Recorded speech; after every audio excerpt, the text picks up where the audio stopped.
अभिवादये अहमस्मि दीपक कुमार झा। अत्र the Bihar teacher history makers इति फेसबुक समूहे भवतां भवतीनां च स्वागतम। तो दोस्तों, आज हम एक नया विषय लेकर आए हैं जो नवम के लिए भी और दसम के लिए भी, दोनों के लिए समान रूप से ही उपयोगी है, क्योंकि ये जो विषय है उससे प्रत्येक परीक्षा में, चाहे नवम वर्ग की परीक्षा हो या दसम वर्ग की परीक्षा हो, 2 अंकों के प्रश्न पूछे जाते हैं। और इसका यदि हम इसके शीर्षक की बात करें तो ये उपसर्ग, आज हम जिसको पढ़ेंगे उसका नाम है उपसर्ग, जिसे इंग्लिश में प्रीफिक्स भी हम कहते हैं। तो आज इसी को हम समझते हैं और ये बहुत सरलता से हमें परीक्षा में 2 अंक दिलवा सकता है, क्योंकि ये बहुत ही सरल है। बस कुछ बातों का हमें ध्यान रखना है। तो आइए सबसे पहले हम उपसर्ग को समझते हैं कि ये आखिर है क्या। ये 2 शब्दों से बना है, उप से और सर्ग से। उप का अर्थ होता है समीप और सर्ग का अर्थ होता है सृष्टि करना। जब ही सृष्टि करना यहाँ पर शब्द का अर्थ हुआ तो निश्चित ही ये ज्ञात हो जाता है कि कुछ न कुछ इसमें रचनात्मकता होगी।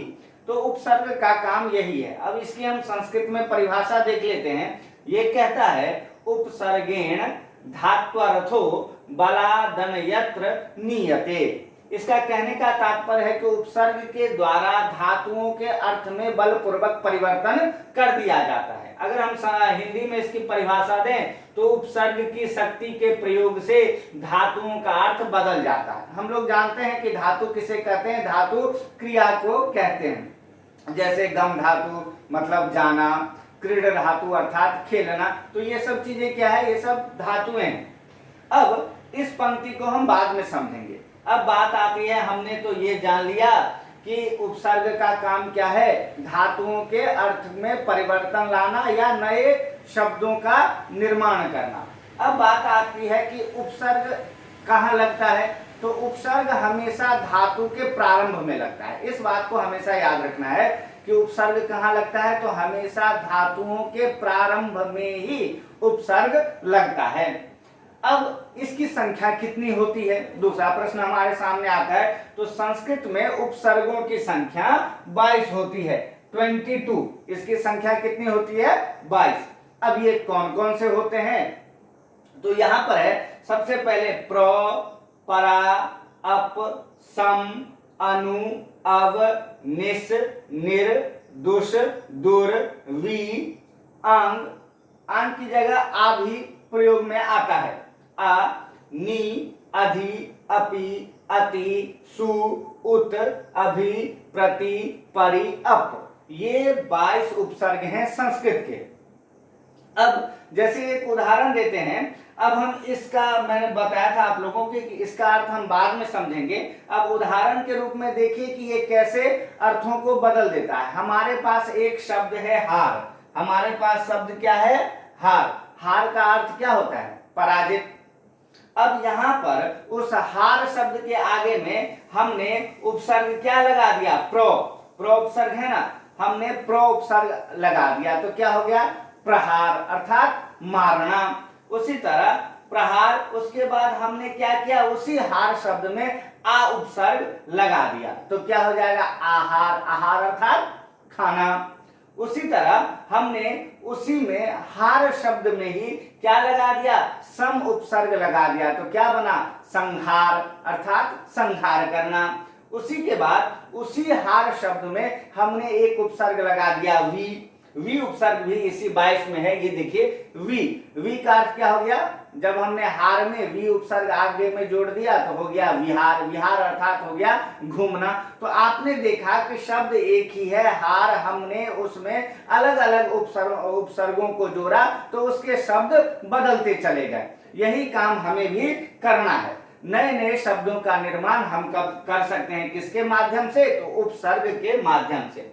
अब बात आती है कि परीक्षा में कैसे प्रश्न पूछे जाते हैं। परीक्षा में जैसे यहाँ पर आपको एक शब्द दे देगा कि बताइए कि प्रवेशः शब्द में कौन सा उपसर्ग है।